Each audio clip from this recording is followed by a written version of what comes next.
Check out this case for the iPhone 16 Pro Max. Now, they have different sizes, of course, for phones, and this case is extremely, extremely special. It's got a very specific detail that I can't wait to show you. But let's just talk about the case itself, because as soon as I saw it, I was like, okay, I'm definitely grabbing that case. I am a sucker for that carbon fiber look for sure. I love how it just like shines in the right light. I think it's beautiful. But my favorite thing is as soon as you put your phone in, which is, look at this, so easy to snap in. Put your phone in, look at that protection on the lenses. So obviously my thing is, I know that if I drop my phone, it is completely protected. There's no scratching, there's no bumping on those very, very expensive lenses. But the cool thing with this is that this is not just a normal phone case.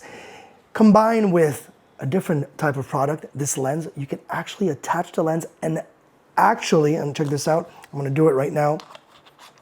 It's going to look so crazy. Look at this telephoto lens attached to my phone. There's no more clipping, there's no more craziness. It's all about the Degrade case. And the cool thing with this is, yes, it's all about the lens. But for me, without the lens, it's still all about the case because this case is really, really nice.